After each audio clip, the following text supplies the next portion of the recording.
Bom, se você está aqui é porque você quer acabar, eliminar com o poder da procrastinação sobre a sua vida.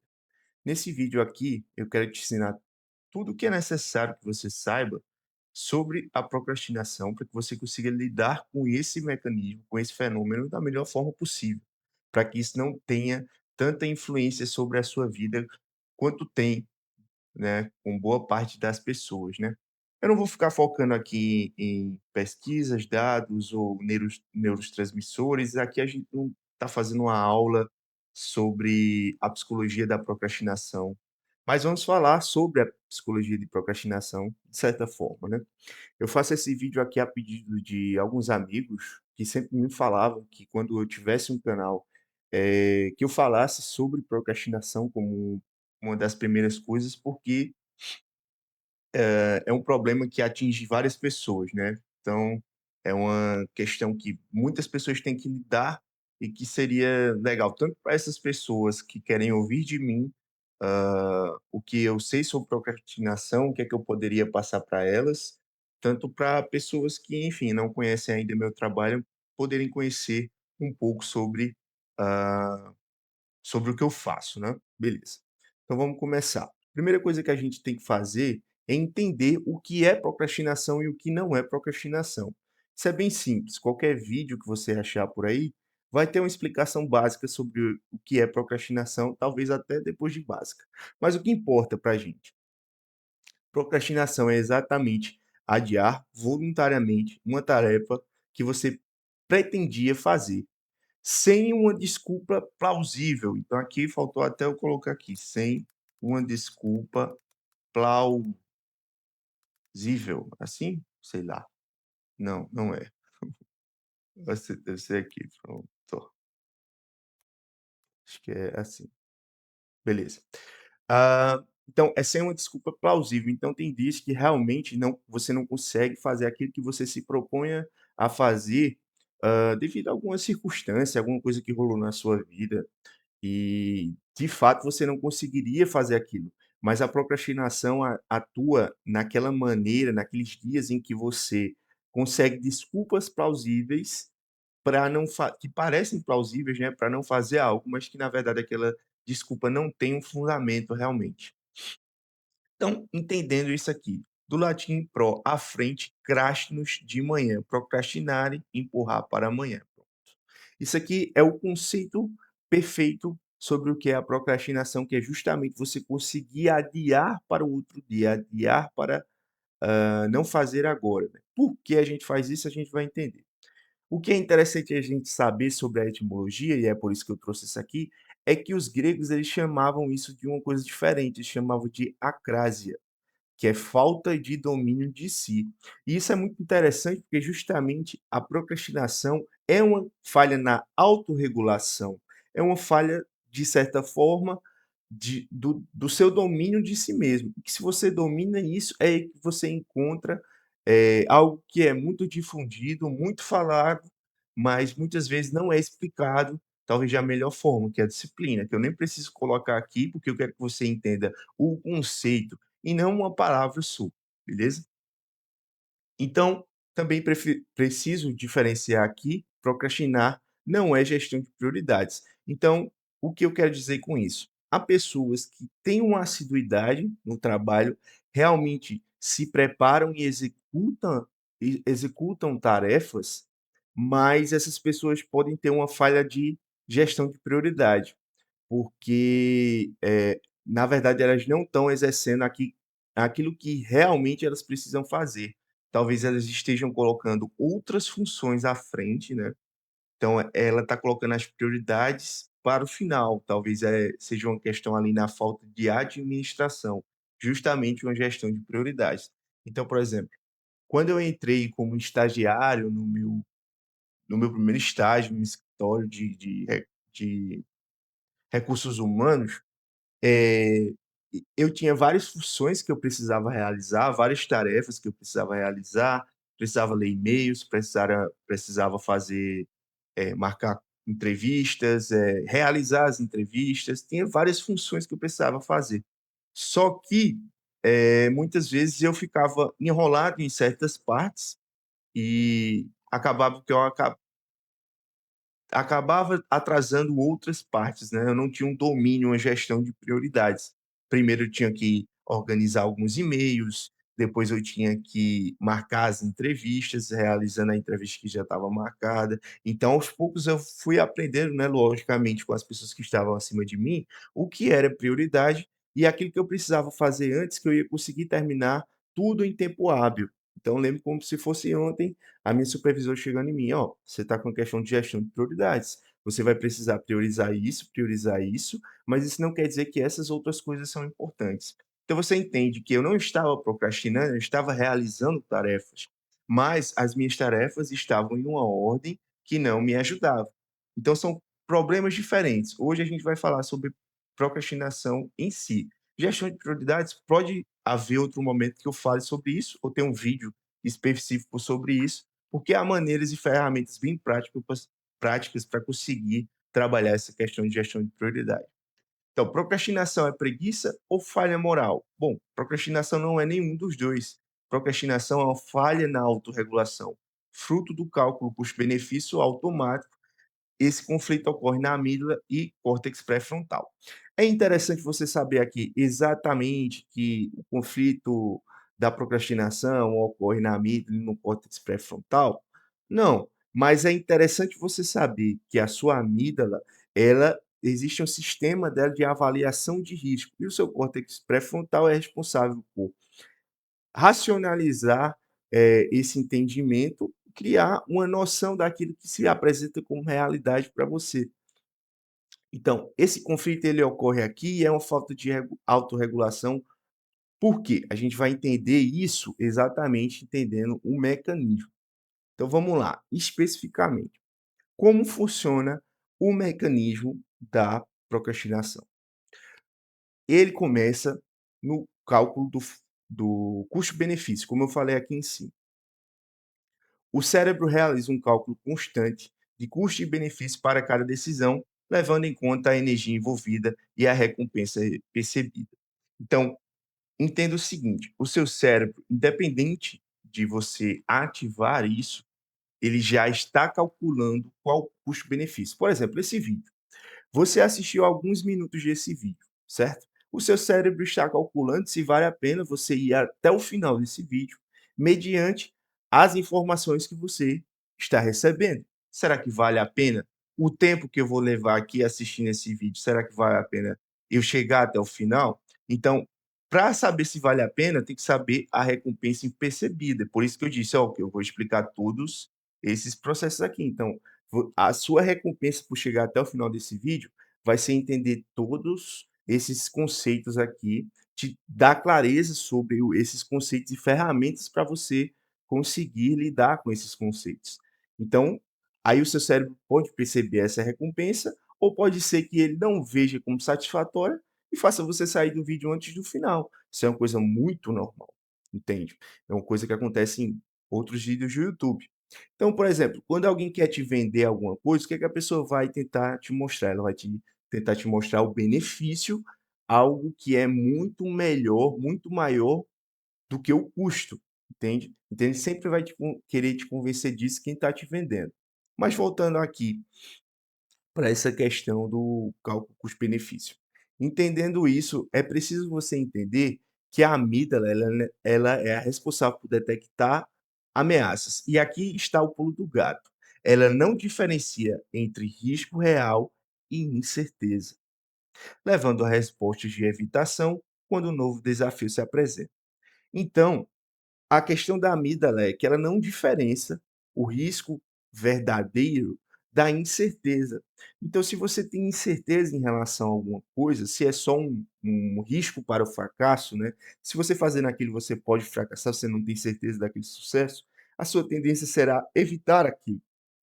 Mas você não evita aquilo simplesmente.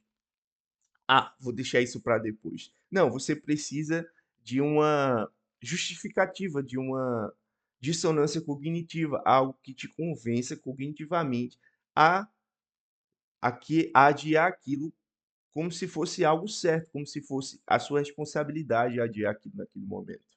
Então ele vai te dar uma desculpa muito bem dada. Então, sinais de imprevisibilidade. O início de tarefas gera sinais de imprevisibilidade, causando tensão e ansiedade, que o corpo traduz em vontade de evitar. Então, o seu corpo ele quer preservar a energia, ele quer evitar o fracasso, né? O seu cérebro e o seu corpo quer preservar a energia e evitar o fracasso. Então, o que é que ele faz? Envia sinais de imprevisibilidade para que você observe aquilo de uma ótica que aquilo não é 100% garantido. Aqui, isso não vai me dar um retorno realmente. Talvez não me dê, mas talvez esse alívio imediato aqui dê, que a gente vai chegar lá. E aí vem a criação de argumentos para adiar. A mente cria histórias e argumentos para justificar o adiamento, buscando proteção e preservação diante do desconforto. Beleza. Esse é o mecanismo, né, da procrastinação. Porque, por exemplo, muitas pessoas desistem nos primeiros meses de academia, né? As pessoas estão começando a praticar exercício físico em busca de ter, por exemplo, um retorno estético, beleza? Então a pessoa entrou na academia para ter um retorno estético. E ela começou a treinar e ela não vê de cara essa melhoria estética. Só que vem ocorrendo melhorias nessa pessoa à medida que ela começou a treinar. Então a circulação dela melhorou, o humor dela vai melhorar. Talvez essa pessoa comece a querer se alimentar melhor para não passar mal na academia. Essa pessoa começa a ter mais controle emocional, então a ansiedade não afeta ela tanto assim mais. Ela está tendo benefícios, mas como o valor que ela está enxergando é estético, ela vai olhar no espelho e ela não vai ver esse valor sendo agregado ainda. O cérebro vai visualizar aquilo como incerteza, vai entender que essa esse resultado ele só virá em grande prazo, então lembre-se, quanto maior o prazo, né, quanto mais distante a recompensa, mais é difícil se que ela seja percebida, né. Então eu vou dizer: "Ah, tu vai conseguir um shape treinando em 1 ano", mas o seu cérebro, ele não consegue ter essa percepção de que daqui a 1 ano, você vai treinar e por isso você tem que treinar amanhã.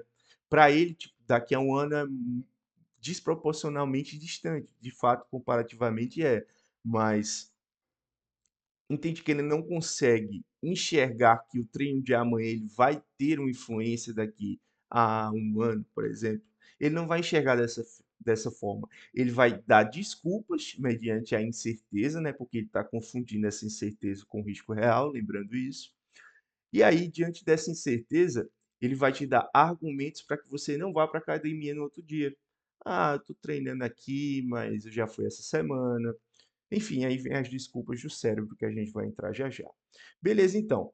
Você já sabe o que é procrastinação e o que não é, beleza? Procrastinação é empurrar para amanhã com desculpas plausíveis e é uma falha na autorregulação, não é questão de preguiça, nem falha moral, nem de gestão de prioridades. Beleza, vocês já sabem isso.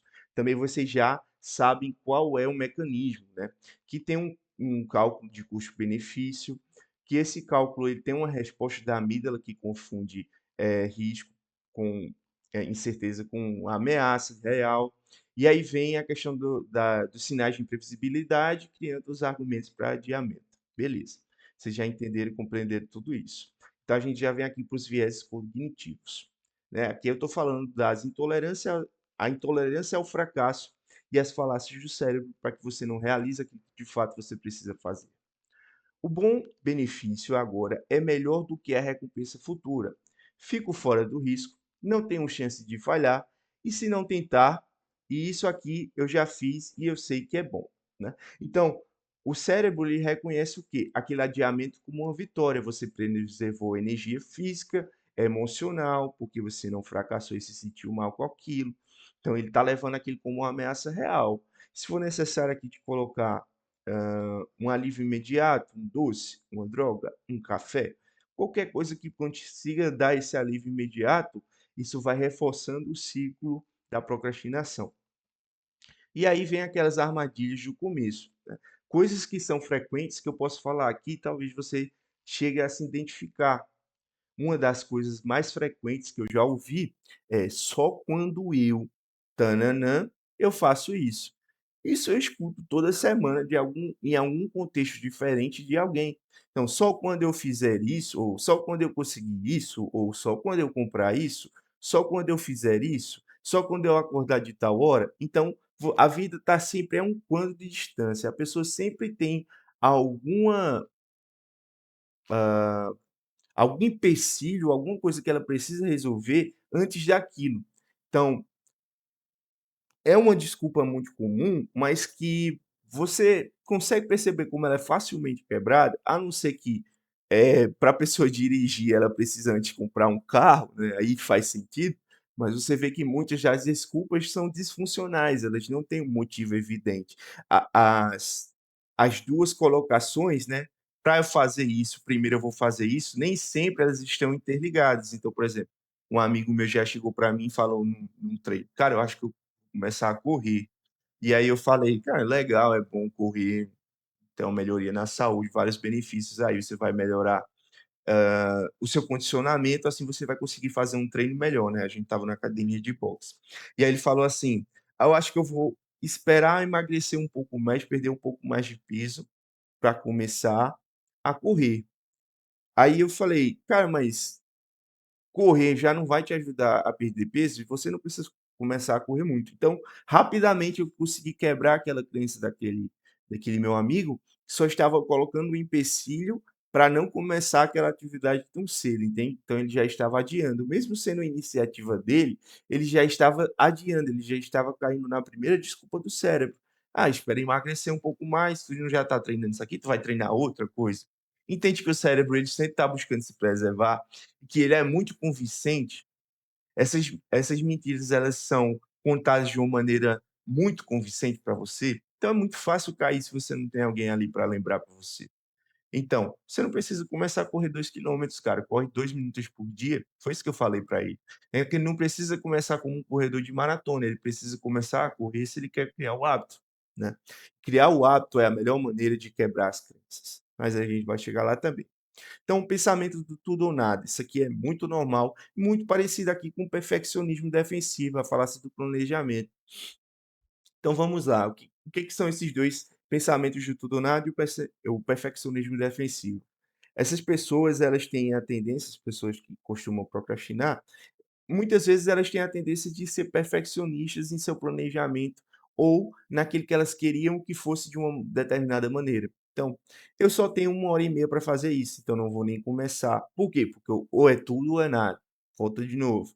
Eu queria acordar de 5h30, mas eu só acordei de 9 horas, então nem vou fazer isso, nem vou treinar, nem vou ler o livro hoje, nem vou fazer isso aqui. Então, sempre aquela atividade que te gera um pouco de incômodo, quando você percebe uma oportunidade de retirá-la mediante a situação atual, sempre lembrando aí que isso é uma questão de enxergar aquela situação como eu queria que fosse perfeita para eu fazer isso aqui, você vê que isso não é sustentável, né, você só agir mediante a perfeição, né, só agir mediante aquele dia que você acorda de 5h30 motivado e pronto para fazer tudo. Se você não tiver exatamente daquela maneira, se as coisas não ocorrerem no decorrer do dia exatamente como você esperava, você trava e reseta aquilo: "Ah, vou fazer melhor aqui amanhã, vou fazer desse jeito, desse jeito". E você sempre superestima essa sua versão do amanhã, né, as pessoas têm a tendência a fazer isso. Amanhã eu vou estar mais disposto, amanhã eu vou estar mais motivado, amanhã eu estarei com mais energia, só preciso disso aqui, enfim, aqui é bem simples de se entender. Viés do status quo, então, as coisas estão como estão, estão bem, então não preciso mudar para fazer isso aqui, criaria uma mudança, então não vou fazer isso. Então o cérebro ele sempre vai tentar voltar para aquilo que ele já conhece, né. Então a pessoa tem uma iniciativa de querer começar a ler, aí o cérebro ele vai dar o viés do status quo, de alguma forma, e vai impedir aquele hábito de se, estabelecer. Por quê? Porque esse hábito pode ser um risco, e risco pode ser uma ameaça. Entende que tudo é uma configuração para uma função, o córtex pré-frontal ele não é seu inimigo, ele só está seguindo a orientação e a natureza, a programação dele, que é evitar o risco, entende? Ele quer te preservar. Então, esse viés de status quo é justamente aquela pessoa, por exemplo, que não vai sair de um relacionamento por achar que não vai conseguir ninguém melhor, por exemplo, então ela vai adiar aquela decisão que ela está tomando. Isso é uma forma de procrastinação, entende? Pessoa que não vai mudar de emprego porque ela espera: "Ah, cara, mas aí a pessoa tem aquela estabilidade e tudo mais", certo, mas você entende que se a pessoa tem um planejamento, se a pessoa cria uma forma de executar aquilo, aquilo pode ser executado, né. Não é só porque as coisas estão se mantendo bem que necessariamente elas precisam se manter daquela maneira, que há espaço para mudança, evolução, criação, risco. Então, o essa questão de ignorar o risco a todo custo, não se colocar à disposição da dor em nenhum momento, isso não vai ser saudável sempre, certo? Então, loop culpa-alívio, muito fácil de se entender esse ponto também. A pessoa quer começar uma nova atividade, né, seja ela qual for. Vou pegar da atividade física, porque é uma coisa muito frequente as pessoas não conseguirem ter uma assiduidade na academia, né, muitas pessoas. Então, um problema bem comum. E aí a pessoa entra no looping de culpa e alívio. Vamos lá, vou para academia hoje. Cara, acho que eu não vou, acho que hoje, eh, sei lá, a pessoa cria uma desculpa, né, só quando eu tiver com aquele outro tênis ali, eu vou para academia. E aí, com essa desculpa, vem algo para aliviar, né, pode ser uma droguinha, pode ser, uma bebida alcoólica, pode ser uma recaída, um ex, pode ser qualquer coisa, cara. E aí vem esse alívio.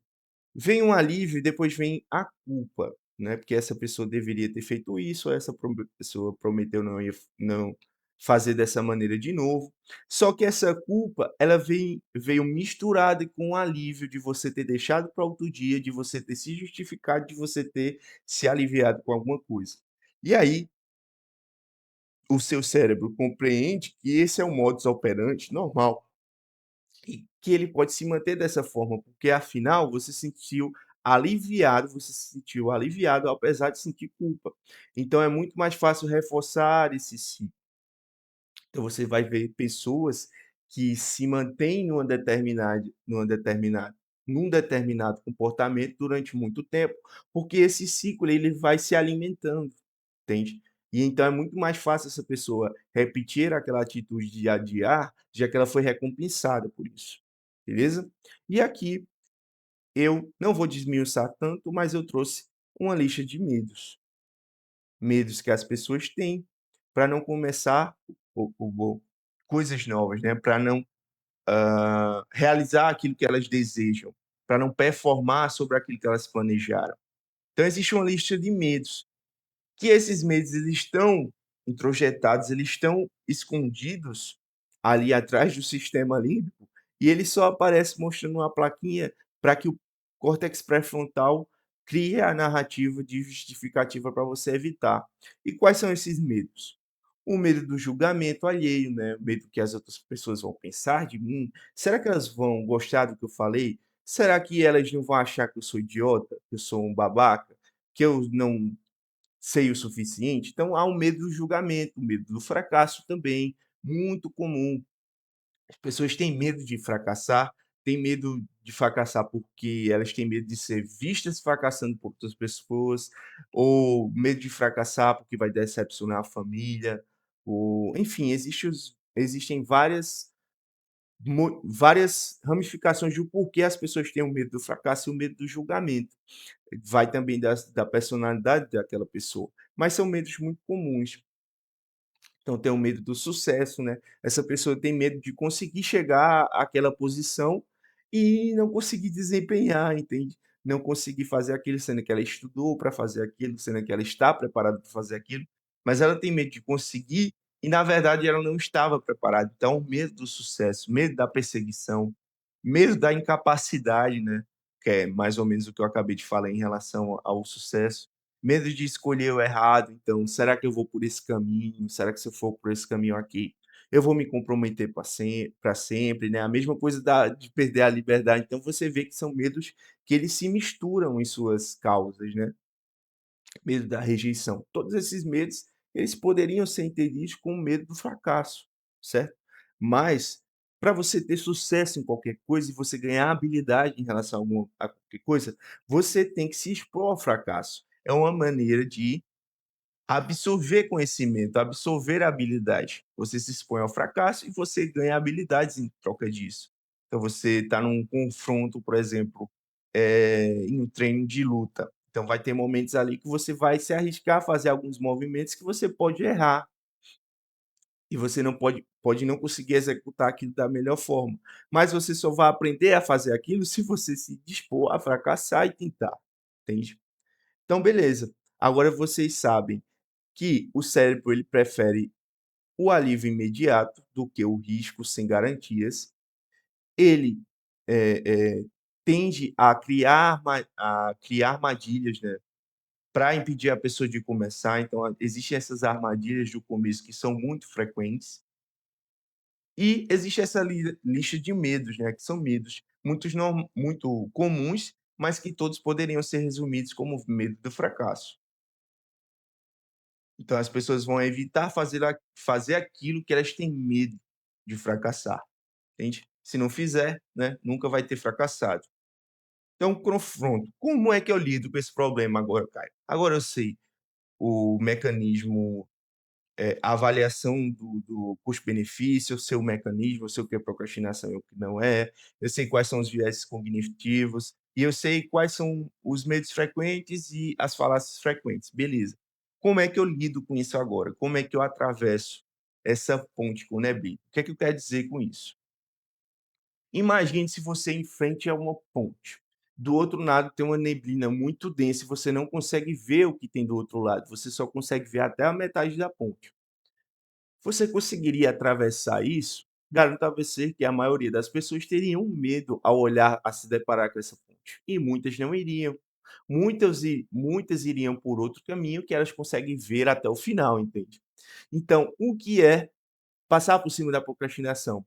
É você conseguir a habilidade de atravessar essa ponte sem saber o que tem do outro lado e esperando ter só a certeza quando chegar lá. É simplesmente isso. Quando você consegue passar por cima disso, quando você consegue atravessar a ponte, você adquiriu uma habilidade chamada disciplina. Então você pulou o mecanismo do cérebro, você ignorou as desculpas que ele deu e apesar de todo o mecanismo para você não fazer aquilo, você foi lá e fez, você foi lá e atravessou a ponte. Então é isso, é essa habilidade que se chama disciplina. Como você atravessa essa ponte? Existem estratégias que facilitam essa travessia. A primeira delas que eu posso citar aqui é o gesto mínimo visível.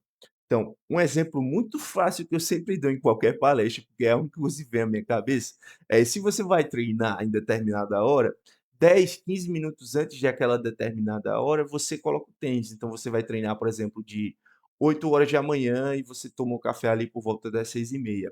Então, antes de treinar, umas meia hora antes, quando você ainda está descansando o corpo, você já coloca, sem pensar, você já coloca o seu tênis. "Ah, cara, como é que eu vou colocar minha roupa sem pensar que eu tenho que colocar minha roupa?". Você não vai pensar que tem que colocar roupa para ir para academia, você tem que pensar que só precisa colocar a roupa. O ato de colocar a roupa em si vai ser finalizatório. Então você vai colocar a roupa de ir para academia. Quando chegar a hora da academia, você estará muito mais disposto a ir, porque você já estava com a roupa. Necessariamente quer dizer que a pessoa que colocou a roupa para academia, na hora que chegou a hora ela vai? Não necessariamente, realmente. Mas entende que o processo para que ela vá está muito melhor encaminhado. Então, outros exemplos aqui, uma pessoa quer começar o hábito de ler, e aí ela deixa o livro guardado, escondido lá em cima, ou lá na biblioteca no meio de outros livros, essa pessoa vai estar muito menos propensa a pegar aquele livro. Mas se ela pegar aquele livro e ela colocar em lugares estratégicos, na sua mesa de trabalho, na sua cabeceira, num lugar que você passa muito, perto do sofá. Então, aquele livro tá ali, vai ser uma maneira de você, na hora da leitura, você pegar mais facilmente, começar a ler. Então, coloque esse exemplo do gesto mínimo visível em qualquer coisa da sua vida e aplique-o. Se for para, por exemplo, produzir conteúdo, muitas pessoas que trabalham com produção de conteúdo, eu me incluo nessa, têm dificuldade, às vezes, de fazer tarefas simples, Procure qual o gesto mínimo visível dessas tarefas e deixe ele de fácil acesso. Faça com que isso seja um caminho para você conseguir chegar a ter aquele fim mais fácil.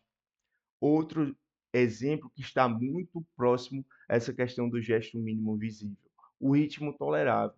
Você vai encontrar qual o ritmo mínimo, mínimo mesmo, que você consegue fazer aquilo, podendo acontecer qualquer coisa na sua vida. Tipo assim, acontece uma tempestade, você consegue ainda fazer aqueles 5 minutos de caminhada, entende? Então, mas não necessariamente, né? Se está chovendo muito naquele dia, você tinha que caminhar, você vai caminhar por 5 minutos. Não é exatamente isso que eu quero dizer, né? Falando agora sobre o que eu, né, pensando agora sobre o que eu falei, não é isso que eu quero dizer. É você encontrar uma medida mínima para aquilo que você quer realizar. Se você quer começar o hábito de leitura, por exemplo.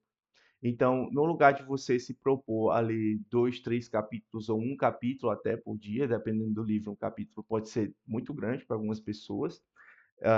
Você pode se propor a no dia mínimo, pronto, hoje eu estou no meu dia mínimo, vou ler aqui só 2 páginas, só 5 páginas. Então, esse é o meu ritmo mínimo, pronto, beleza. Então, ele eu faço independente de qualquer coisa. Um exemplo que eu gosto de dar também, que eu uso é o Duolingo. O Duolingo é um aplicativo de para você estudar idioma, né? Tem lá inglês, espanhol, qualquer francês, qualquer idioma.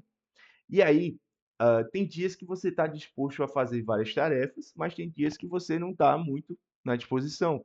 Então, nos dias que você está muito disposto, aí você vai até onde você estipulou ir, por exemplo, 20 minutos, 4 lições, tal.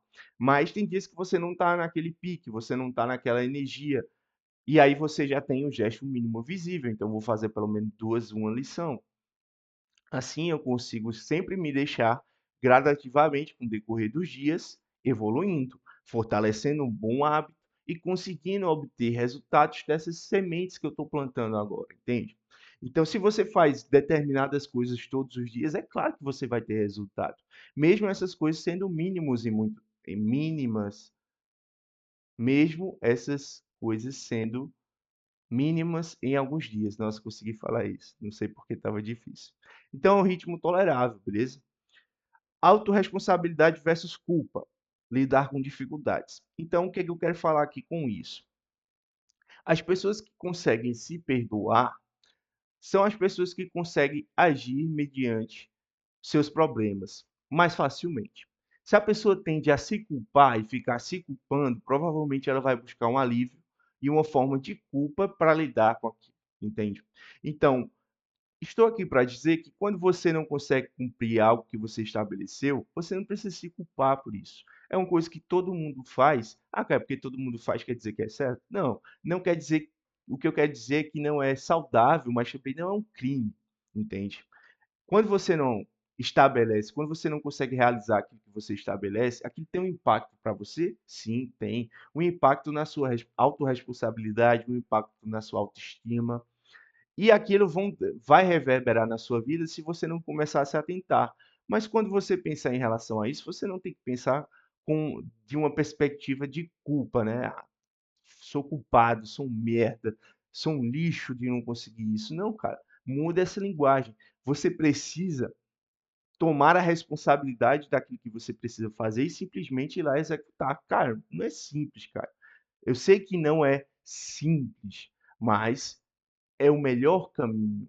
É você se responsabilizar e não você se culpar. Quando você se responsabiliza, você vai tomar uma atitude para resolver aquilo. E essa atitude, ela vai superar as dificuldades, entende? Para você superar uma dificuldade, você vai precisar adquirir uma habilidade. E assim você se responsabiliza. Você está se responsabilizando por algo, sem se culpar, está procurando resolver aquele algo. Isso é o suficiente. Então esquece culpa, foca em lidar com dificuldades, se responsabilizando. É por isso que está escrito dessa forma aqui. Metas testáveis e mensuráveis. Aqui, também muito próximo do conceito de ritmo tolerável, você vai pensar em metas que sejam testáveis e mensuráveis. Se eu chego para você e falo assim, eu quero emagrecer. Isso é uma meta ou isso é um desejo? Isso é um desejo. Porque se fosse uma meta, teria uma data, teria uma quantidade, seria testável, mensurável. Então, eu quero emagrecer, hã, 12 quilos em 2 meses, 3 meses. Então, isso é uma meta que eu posso estabelecer a porcentagem de sucesso dela, aumentar ou diminuir o ritmo. Eu posso observar aquela meta e assim ter resultados mais efetivos. Quando você tem esse resultado mais efetivo, você consegue se manter naquele ritmo por muito tempo. Então, tudo você vê que é uma questão de se manter num ritmo mínimo para conseguir sempre funcional, e aí nos dias que você consegue ir além, você vai se superando, até que esses comportamentos se tornam hábitos e cada vez mais você vai além dos limites que você estava se autoimpondo, beleza? Praticamente é isso. Então, metas têm que ser testáveis e mensuráveis. Você tem que colocar um prazo, checar como é que foi o desempenho dessa meta, se rolou tudo bem, se foi muito difícil, se foi muito fácil. E aí você vai estabelecendo e moldando aquilo que você quer. E também uma coisa que vai mais para a questão da gestão de prioridades que eu falei aqui, que é a questão da importância e urgência. Você saber diferenciar o que é importante e o que é urgente. Urgente é aquilo que você precisa fazer de imediato. Importante é aquilo que você precisa fazer, mas não necessariamente é a prioridade daquele, mas não necessariamente é a prioridade daquele dia, beleza? Perguntas chaves. Então aqui eu trouxe algumas perguntas que podem ajudar as pessoas a refletir, tanto em momentos que elas estão procrastinando, tanto fora desses momentos, né? Perguntas que você pode se fazer naqueles momentos de incerteza. Então, você pode se perguntar se aquilo que você está pensando é um fato, uma teoria ou uma hipótese, em relação a um medo de alguma coisa, por exemplo. Cara, eu não vou para academia que eu tenho medo de as pessoas rirem de mim treinando. Então, isso é um fato, uma teoria ou uma hipótese? Isso é uma hipótese. As pessoas poderiam rir de você? Poderiam, mas facilmente elas vão fazer isso? Não. É muito difícil alguém fazer isso, ter esse comportamento tão escroto, né? Então você tem que pensar se aquilo que você está pensando é um fato ou se é só uma hipótese criada pela sua mente, entende? O que eu faria se só tivesse 6 meses de vida? Isso é uma pergunta norteadora. Faria com que a pessoa focasse nas coisas que ela precisa fazer de imediato, né? Que a pessoa vai se estabelecer, ah, só vou viver 6 meses, só vou fazer essas coisas. Não é esse tipo de pensamento que eu quero que você fortaleça aqui. Você pode ter esse pensamento do que eu faria se eu só tivesse esses 6 meses de vida, para saber aquilo que você quer fazer nos próximos 6 meses, que realmente é aquilo que você quer. Não é só uma forma de passar o tempo, entendeu? Você está revisitando as suas escolhas. O que exatamente estou evitando agora? Então, você pode identificar no momento da crise o que será que eu estou evitando fazer aqui. Por exemplo, eu tive uma dificuldade para gravar esse vídeo, mas eu levei 3 dias para fazer esse planejamento, mas eu poderia ter feito em um dia. O que é que eu estava evitando? Eu estava evitando ah, uma exposição, eu estava evitando um medo do fracasso, entende? Então pode ser que eu estava evitando alguma coisa, mas eu não estava tomando consciência disso. Então você pode se fazer essa pergunta, né? O que é que eu estou evitando agora? Se eu começasse se eu começasse isso só por 5 minutos, o que aconteceria? Então eu tenho medo de realizar tal função, eu tenho medo de realizar tal etapa do meu trabalho. Mas se eu trabalhar nisso aqui só por 5 minutos, né, eu estou no trabalho ali da faculdade e eu tenho que fazer, matéria de psicodiagnóstico e eu tenho que fazer a análise de um relatório e tal, e tal, e tal, uma parada bem complexa. E aí eu chego lá, cara, eu não sei nem por onde começar. Vou tentar começar aqui a trabalhar por 5 minutos em alguma coisa. E aí você executa alguma coisa por 5 minutos. Muito provavelmente você vai pegar o fio da meada, vai entender quais são as prioridades, o caminho que você quer seguir e começar a realizar as etapas. Assim você vai superando as dificuldades, não é? Geralmente é assim que acontece. Então se proponha a trabalhar por 5 minutos quando você estiver travado, só executar alguma coisa por 5 minutos e aí provavelmente você vai ter esse destravamento. Eu realmente não quero fazer ou só não quero sentir o desconforto de começar? Então, é uma pergunta muito parecida com o que estou evitando agora. Você pode fazer se ela fizer mais sentido para você. Será que eu não quero fazer ou eu não quero começar, né? Será que eu não quero começar simplesmente eu não gosto de academia? Ou será que eu não quero começar a treinar? Muitas pessoas falam, eu não gosto de academia, mas aquilo nem é uma coisa racionalizada, entende? Ela só falou aquilo como uma desculpa para não ir. E aí, será que essa pessoa ela realmente não gosta de academia? Porque depois de treinar, meu amigo, a sensação que o seu corpo vai dar, te dar de benefício é impossível você não gostar, porque só vai te dar benefícios, cara, vai melhorar enfim, enfim. Então, eu realmente não quero fazer ou só não quero sentir o desconforto de começar? Uma pergunta válida. Se alguém me observasse agora, eu diria que estou decidindo ou fugindo. Então, se você coloca em outra pessoa, e aí também entra outra pergunta, essa última pergunta que eu já vou falando. Se eu fosse meu melhor amigo, o que eu me diria agora? Então, tem pessoas que são muito boas em dar conselhos, não, mas não são boas em seguir os próprios conselhos, né? Tem muita gente que é isso. Tanto é que tem um ditado: faço o que eu disse, faço o que eu digo, mas não faço o que eu faço. Então, se você é uma pessoa que é boa em dar conselhos para amigos, se coloque no lugar do seu amigo e pense no que você diria para si mesmo. Se alguém tem aquele problema, se alguém está com algum problema em relação a alguma coisa, o que você diria para essa pessoa? Se você é essa pessoa que está com problema, o que você diria para essa pessoa para ajudá-la? E aqui, por último, vamos criar uma rotina e identificar ciclos. Então, quais os horários que eu me sinto disposto, disperso e que dias eu costumo quebrar meus planos? Você vai começar a perceber depois de você estabelecer uma rotina, metas, você vai começar a avaliar quais os horários que você se sente disposto e quais os horários que você já está disperso. Você vai começar a observar quais os dias que você consegue ir se mantendo indo ali naquele objetivo, qual dia que você geralmente quebra, né? E por quê? E você começa a observar, cara, esses detalhes. Você vai ficar surpreso como é fácil, depois de nomear esses problemas, como é fácil quebrá-los, né? Como é muito mais fácil do que antes você não nomeá-lo. Então, por exemplo, eu sou uma pessoa que funciona muito melhor no período da manhã. Até ali às 4 horas, 5 horas da tarde, minha energia está lá em cima. Mas ah, quando chegar ali por volta das. Eita, estou recebendo ligação, peraí. Quando é chegar ali por volta das 6 horas da noite, a minha energia vai caindo. Então não faz sentido eu colocar uma tarefa, por exemplo, de muita energia nesse horário, entendeu? Eu tenho que colocar uma tarefa de muita energia, provavelmente como uma gravação desse vídeo, provavelmente pela manhã. Você está vendo aqui, eu estou gravando esse vídeo de manhã.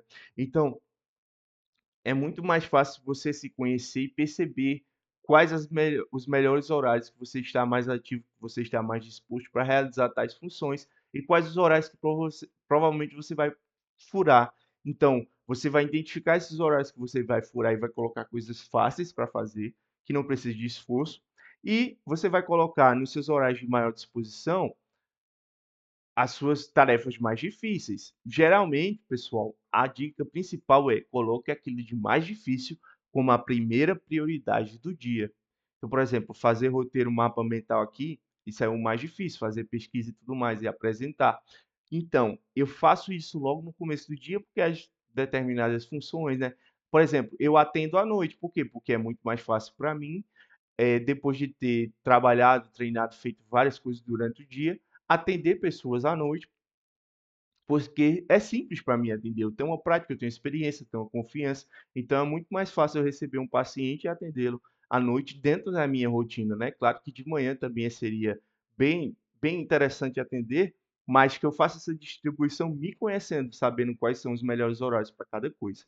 Bom, se você se conhece, você entende seus ciclos, você pode trabalhar estrategicamente em cima desses ciclos e ter os melhores resultados mediante a sua performance, que seria melhorada, né? Já que ela está estratégica. Bom, aqui você entendeu como criar rotina e identificar os ciclos.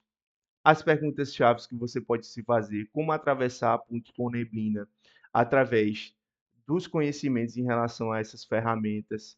Você entendeu também o mapeamento e todo o processo para eliminar o poder da procrastinação da sua vida. Olha, esse essa eliminação ela vai ser do dia para a noite? Um mês fazendo isso aqui quer dizer que daqui a um mês você não vai precisar mais lidar com isso? Não. Mas quando você estabelecer hábitos e entender o processo da disciplina como a superação desse mapeamento aqui, você vai começar a ter a habilidade cada vez mais afiada de como lidar com esse mecanismo da melhor forma possível. E se você aprende a lidar com isso aqui, cara, nada te para. A longo prazo você consegue qualquer coisa. Então, corra atrás dos seus objetivos, entendendo os seus limites, entendendo os seus ciclos, entendendo as suas desculpas, as suas dificuldades, fazendo um bom planejamento, fazendo uma boa gestão de prioridades. Assim você, eu tenho certeza, vai conseguir aquilo que você almeja. Espero que esse vídeo tenha ajudado alguém. Se uma pessoa que viu esse vídeo começar a praticar as ferramentas, utilizar os conceitos que eu estou falando aqui, e ela conseguir, mudar de vida, por favor, peço que essa pessoa volte aqui nos comentários e me fala: "Cara, eu consegui aplicar isso aqui, eu melhorei", porque aí eu já vou estar totalmente satisfeito. Se só uma pessoa conseguir mudar, conseguir evoluir por causa desse vídeo, minha tarefa está concluída e estarei muito feliz. Muito obrigado a você que me assistiu até aqui. Eu não sei nem quanto tempo de vídeo já deu, mas se você está comigo até agora é porque você viu o valor naquilo que eu estou falando. Então, eu agradeço demais a sua atenção, o seu cuidado em estar aqui até o final. Peço que você curta, comente, compartilhe, fique à vontade para interagir aqui com a gente. Se você não curtiu, se não é muito seu vídeo, né? Considere comentar aqui um feedback para que eu possa melhorar e se teve alguma coisa, alguma informação que eu falei aqui que está incorreta, não está alinhada, por favor, comenta aqui embaixo que eu sempre vou estar estudando para tentando melhorar e trazer bons conteúdos aqui para você, sempre tentando somar. Muito obrigado pela sua atenção até aqui. Agradeço demais. Tamo junto. Até a próxima.